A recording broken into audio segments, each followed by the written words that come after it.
नमस्कार, traders diary में आपका स्वागत है। आपके साथ में हूँ वरुण दुबे। मेरे साथ ट्रेडर्स डायरी खेलने वाले हैं कुशल गुप्ता, जहां हम दोनों मिलके 20 ट्रेडिंग आइडियाज आपको बताने वाले हैं, जहां आप कर सकेंगे दमदार कमाई। लेकिन उसके पहले एक बार संकेत देख लेते हैं कि किस तरफ के है। सिंगापुर निफ्टी आज फिलहाल हरे निशान में कामकाज कर रहा है, तो संकेत तो अच्छे हैं, कोई खराब संकेत है नहीं। कल हम देख रहे थे कुशल, जब शो शुरू किया था तो लाल निशान में थे। वैसे भी कल अनसर्टेनिटी काफ़ी ज़्यादा थी कि 2000 के ऊपर इम्पैक्ट करेंगे या फिर यूएस की जो डील है उसके ऊपर इम्पैक्ट करेंगे।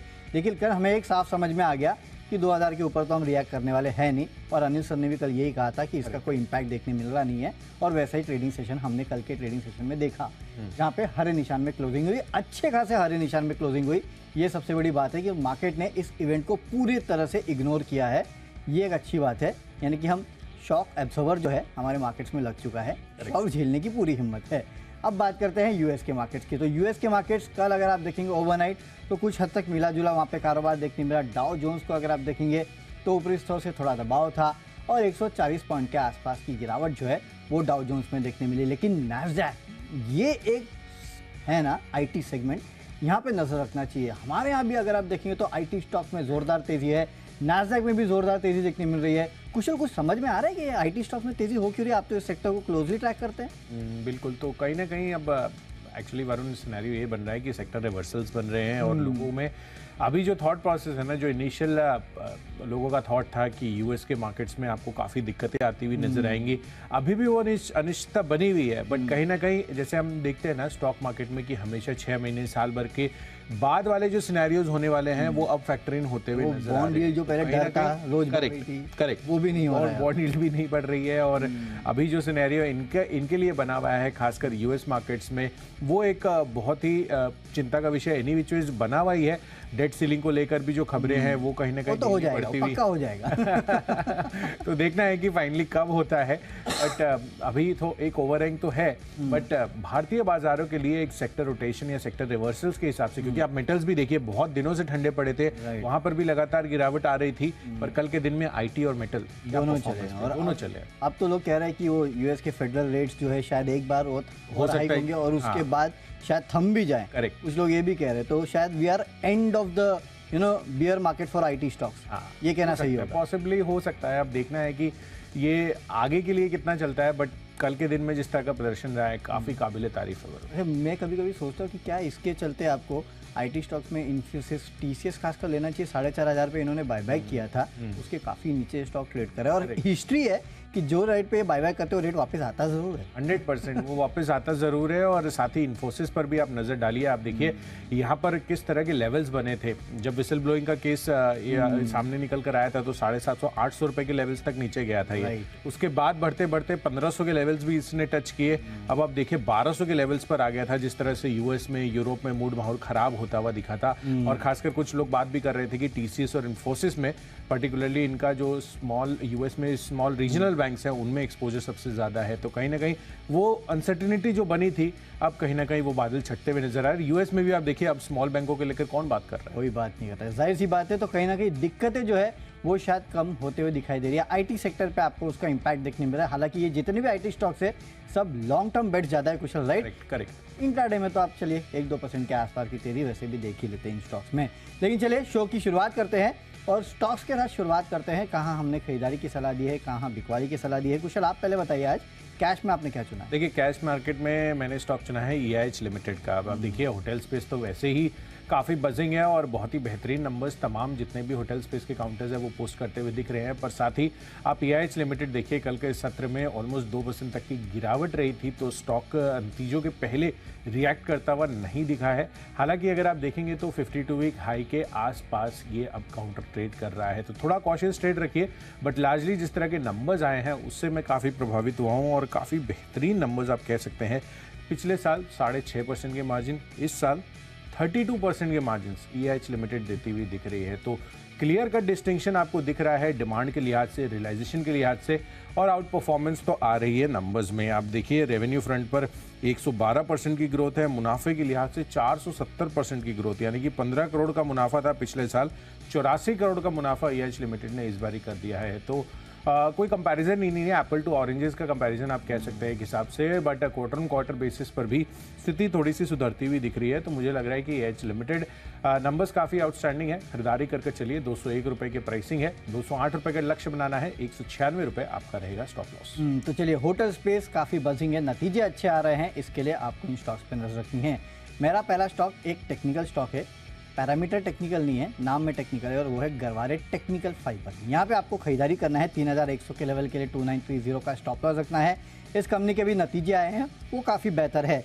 रेवेन्यूज 4% बढ़े हैं, लेकिन ऑपरेशनल परफॉर्मेंस काफ़ी अच्छा है। एबिटा में 8.5% के आसपास की बढ़ोतरी है और मार्जिन्स में करीब 1% के आसपास का इजाफा है। 20.6% से बढ़ के 21.5% के आसपास आया। मुनाफे में करीब 11% के आसपास का इजाफा देखने मिला है। तो कंसिस्टेंट परफॉर्मेंस है और इस बार भी नतीजे काफ़ी बेहतर रहे हैं, तो उसके चलते गरवारे टेक्निकल फाइबर में आपको तेज़ी देखने मिल सकती है। लेकिन एक क्वेश्चन आपको दे देता हूँ, जितने भी नतीजों के चलते हम स्टॉक्स ले रहे हैं वहाँ स्टॉप लॉस जरूर रखना, क्योंकि मार्केट काफ़ी सारे स्टॉक्स ऐसे हैं जिनको पहले ही पचा के चलता है, काफ़ी सारे स्टॉक्स ऐसे हैं जिनमें नतीजों के बाद भी तेज़ी देखने मिलती है। मिसाल के तौर पे कल हमने आपको नीलकमल दिया था, केम्बॉन केमिकल दिया था, वहाँ देखिए चलने के बावजूद स्टॉक कल नतीजों के बाद 10-11% चले थे। इसके लिए कह रहा हूँ स्टॉप लॉस रखिएगा अच्छा खासा, लेकिन टारगेट भी आपको देखने मिल सकते हैं। अगली कैटेगरी फ्यूचर्स की, और यहाँ पे एक बिकवाली का कॉल है और वो है हिंदुस्तान कॉपर। बिकवाली करके चलेगा, 100 रुपये के लेवल के लिए 105 का आपको स्टॉप लॉस रखना है। दरअसल LME पे कॉपर की कीमतें जो है उसमें अच्छी खासी गिरावट देखने मिली, करीब 1.5% के आसपास की। साथ ही साथ LME के गोदामों में एक महीने जो कॉपर के ओवरऑल भंडार है वो एक महीने की ऊंचाई पर पहुंच चुका है। 80% के आसपास की बढ़ोतरी वहां पे देखने मिली है। तो इसका इम्पैक्ट जो है आपको आज हिंदुस्तान कॉपर पे देखने मिल सकता है। थोड़ा बहुत प्रेशर होगा, इसके लिए 100 रुपये के टारगेट के लिए बिकवाली करना है, 105 का स्टॉप लॉस रखिएगा। बिल्कुल। तो चलिए, कॉपर की प्राइसेस जिस तरह से गिरावट हो रही है उसको ध्यान में रखते हुए हिंदुस्तान कॉपर में आपको करनी है बिकवाली। चलिए, फ्यूचर्स कैटेगरी में मेरी तरफ से है IRCTC का काउंटर, यहाँ पर आपको खरीदारी करनी है। दरअसल यहाँ पर अगर आप देखें तो काफ़ी दिनों से ये स्टॉक रेडार पर था, पर अब जिस तरह का मूव यहाँ पर आता हुआ दिख रहा है वो अपने आप में काफ़ी शानदार है। इनफैक्ट अब अगर आप पिछले यहाँ पर कल के दिन का अगर आप चार्ट अपने स्क्रीन पर लेकर आते हैं तो वहाँ पर आपको दिखेगा कि किस तरह से यहाँ पर स्टार्टिंग से ही खरीदारी का मोमेंटम बरकरार रहा और धीरे धीरे यहाँ पर IRCTC में आपको अच्छी ग्रोथ के साथ क्लोजिंग होती हुई दिखी। तो काफ़ी शानदार कल के दिन में आप चार्ट स्ट्रक्चर देखेंगे तो वहाँ पर ये बनता हुआ नजर आएगा। तो चार्ट्स में मजबूती है और इसी वजह से मुझे लग रहा है कि IRCTC यहाँ पर खरीदारी करनी चाहिए। 626 रुपये के आसपास की प्राइसिंग है, 645 रुपये ये आपका आज के लिए टारगेट बनेगा। इसके फ्यूचर्स में खरीदारी करिए 618 रुपये के स्टॉप लॉस के साथ। चलिए आगे बढ़ते हैं और ऑप्शंस कैटेगरी में जो स्टॉक्स हमने चुने हैं उसकी चर्चा करते हैं। सबसे पहले बेस्ट ऑप्शन में मेरी तरफ से है JSW स्टील का काउंटर। यहाँ पर खरीदारी करनी है। दरअसल इनके लिए दो खबरें आती हुई दिखी है और दोनों ही पॉजिटिव है। 700 रुपये का कॉल ऑप्शन आपको पहले प्राइस बता देता हूँ, 8 रुपये पर उपलब्ध है। खरीदारी करके चलिए। 16 रुपये के टारगेट के लिए 5 रुपये का स्टॉप लॉस। खबर क्या है, यहाँ पर NCLT मुंबई बैंक से इनकी एक जो सब्सिडियरी है उन्होंने बोली लगाई थी और यहाँ पर NCLT ने इस चीज़ को मंजूरी दे दी है। जो रेजोल्यूशन प्लान है इन्होंने बोला था national steel and agro industries के लिए, वो मंजूर होता हुआ दिख रहा है। तो क्लियर कट यहाँ पर 621 करोड़ रुपए में ये डील होगी। तो ये एक पॉजिटिव खबर है।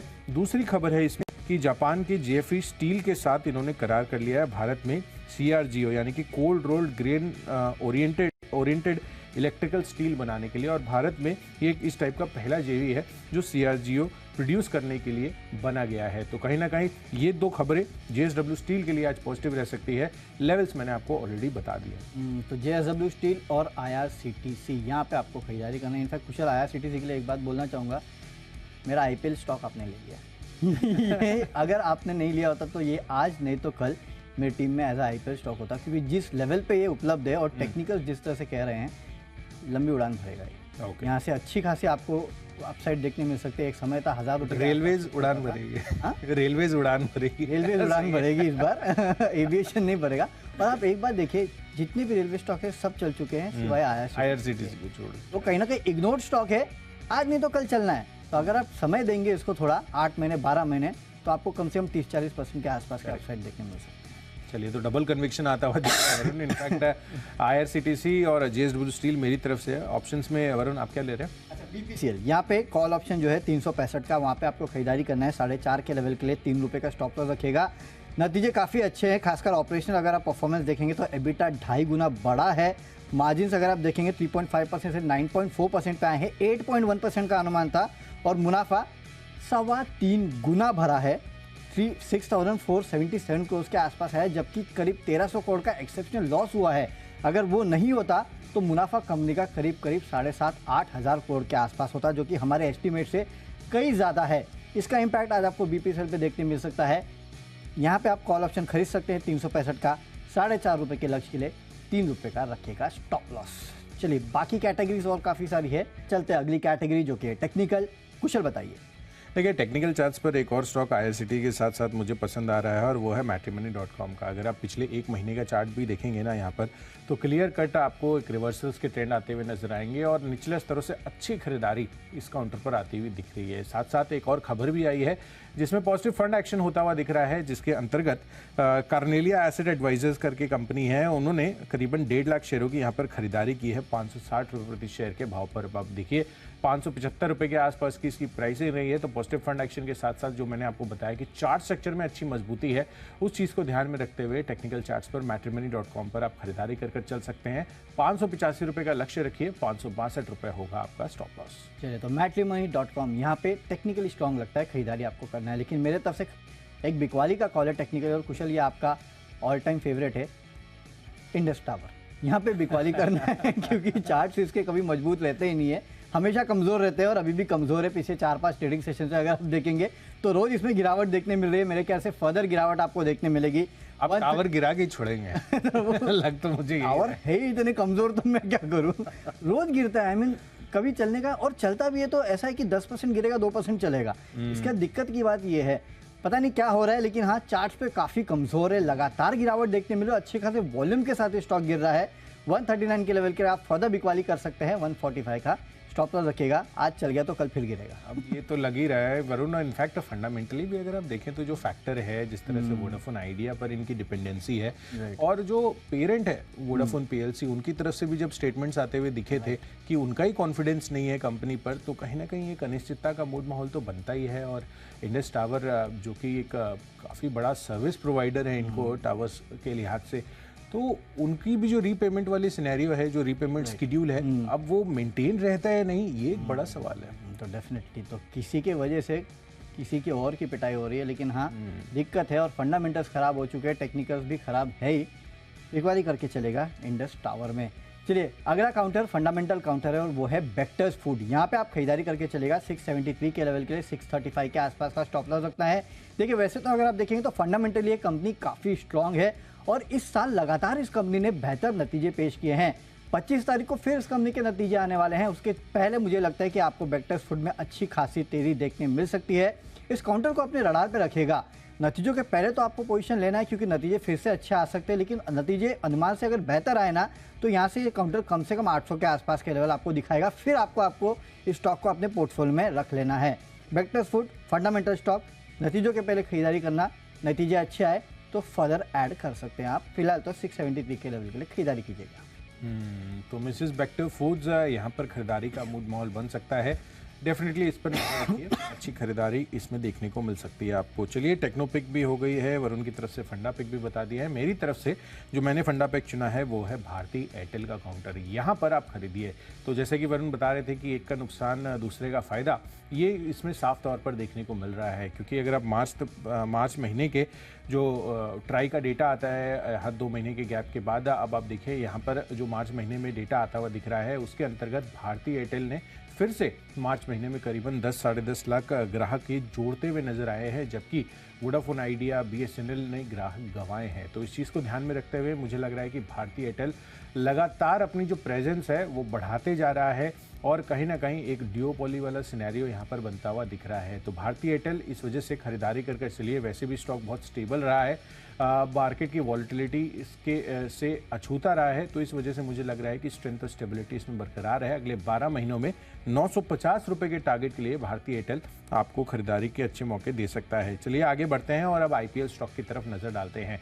आईपीएल स्टॉक के लिहाज से मैंने स्टॉक चुना है एक ग्लोबल ऑटो एंसिलरी इनफैक्ट संवर्धन मदरसन का। अब आप देखिए यहाँ पर एक तो फंडामेंटल इनके लिए क्यूज़ काफ़ी सारे पॉजिटिव हैं। जिस तरह से ग्लोबल ऑटोमोटिव इंडस्ट्री आगे बढ़ती हुई दिख रही है तो वो एक पॉजिटिव है, और साथ ही घरेलू स्तर पर भी जो ओईएम मार्केट है वहाँ पर भी अच्छा खासा आपको ग्रोथ स्ट्रक्चर दिख रहा है, और इनके एक्सपोर्ट्स में भी बड़ा सुधार आ रहा है। तो संवर्धन मदरसन उस वजह से फंडामेंटली एक अच्छा फैक्टर है। साथ ही जेपी मॉर्गन ने भी यहाँ पर अपने जो टारगेट्स है वो इनिशिएट ओवरवेट के साथ 95 रुपये के लक्ष्य दिए हैं। तो अपने आप में ये काफ़ी अच्छा है, और अगले 12 महीनों में मुझे लग रहा है कि 96 रुपये के टारगेट्स भी आपको संवर्धन मदरसन दिखा सकता है।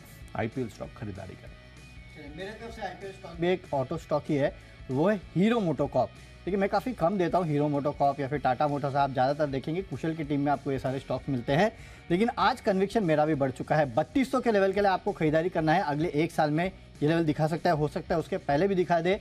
फंडामेंटल्स की बारे में बताने की तो ज़रूरत नहीं, आप सबको पता है इस कंपनी के फंडामेंटल्स कैसे हैं। ब्रोकरेज हाउसेस के टारगेट भी आप सबको पता है। लेकिन कल आरबीआई की तरफ से एक बयान आया जहाँ पे उन्होंने कहा है कि रबी की फसल जो है उसमें काफ़ी अच्छी ग्रोथ देखने मिल रही है, और इसका इम्पैक्ट जो है रूरल इकोनॉमी पे देखने मिलेगा, और रूरल इकोनॉमी में अच्छा खासा बूस्ट या फिर सुधार जो है वो देखने मिल सकता है। अभी तक आपने देखा था जितनी भी एफएमसीजी कंपनियां थी जिन्होंने अपने नतीजे घोषित किए थे वो कह रहे थे कि रूरल अभी भी डामाडोल है, लेकिन आरबीआई की तरफ से ये जो बयान आया है उसके बाद जितनी भी रूरल रिलेटेड कंपनियां हैं वहाँ पे आप नज़र रखिएगा, वहाँ पे आपको अच्छी खासी ग्रोथ देखने मिल सकती है। और खासकर हीरो मोटो, रूरल इकोनॉमी में अगर पैसा आता है तो याद रखिएगा सबसे ज़्यादा बाइक्स खरीदी जाती है, और वो भी हीरो की। इसके लिए यहाँ पे नज़र रखिएगा 3200 के आसपास के लेवल जो है वो आपको हीरो मोटो में देखने मिल सकते हैं। अगली कैटेगरी खबरों के दम पे, और वो है एचडीएफसी एएमसी। यहाँ पे आप बिकवाली करके चलेगा 1730 के लेवल के लिए 1800 का स्टॉप लॉस रखना है। दरअसल जेपी मॉर्गन की एक रिपोर्ट आई है जहाँ पे इन्होंने इस कंपनी को डाउनग्रेड किया है, न्यूट्रल से अंडरवेट का कॉल दिया है। प्राइस टारगेट काटा है 1890 से 1580 का। इसके चलते आज एचडीएफसी एएमसी में दबाव हो सकता है, बिकवाली करना है आपको इस स्टॉक में। चलिए खबरों के दम पर मेरी तरफ से है बालमन लॉरी का काउंटर। अब देखिए यहाँ पर खबर आती हुई दिख रही है कि 25 मई यानी कि परसों नतीजों के साथ साथ अब कंपनी बाईबैक और बोनस शेयर जारी करने पर भी विचार करती हुई दिखेगी। तो इस तरह की खबर कोई भी स्टॉक रिलेटेड जब भी आती है तो अच्छा एक्शन आपको देखने को मिलता है, और कल के दिन में भी ऑलमोस्ट आप देखिए यहाँ पर रिएक्शन नहीं आया है, करीबन आधे % की ही गेंस रही थी। तो 125 की क्लोजिंग है, 129 का टारगेट रखिए, 121 का आपको लगाना होगा स्टॉप लॉस। तो चलिए खबरों के दम पर जो स्टॉक्स हैं वो भी हमने आपको बता दिए हैं, पर आखिरी कैटेगरी माई चॉइस अभी बाकी है। चलते आखिरी कैटेगरी जो कि माई चॉइस की, और मेरे तरफ से तीनों के तीनों खरीदारी के कॉल है। सबसे पहले तो आईटीआई में आपको खरीदारी करना है 110 के लेवल के लिए, 104 का स्टॉप लॉस रखेगा। कंपनी को बीएसएनएल से 4 प्रोजेक्ट के लिए करीब 3890 करोड़ के एडवांस परचेस ऑर्डर मिले हैं। खबर कल आ गई थी लेकिन अमाउंट आज आया है, उसके चलते यहाँ पे आईटीआई में तेजी हो सकती है।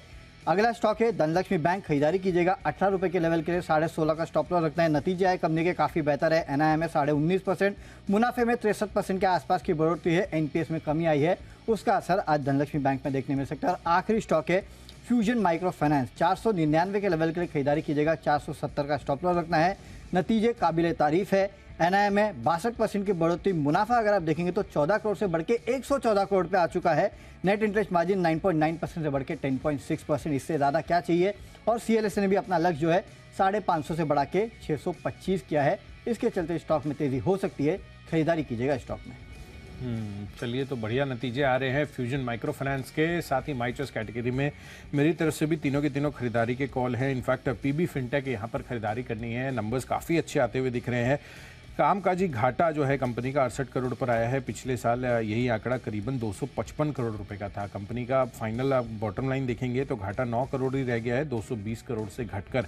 तो क्लियर कट यहाँ पर काफ़ी अच्छा सुधार आता हुआ दिखा है। 640 के टारगेट के लिए खरीदारी करनी है, 610 रुपये का रखना है स्टॉप लॉस।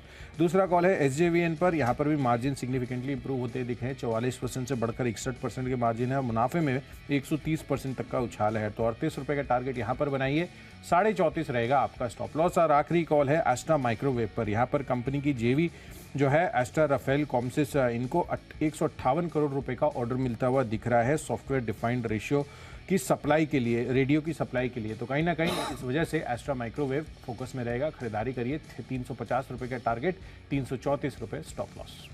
चलिए विस्तार में तो हमने आपको बता दिया कौन से स्टॉक्स कारण के साथ क्यों खरीदना है, लेकिन एक फटाफट रिकैप भी देख लेते हैं।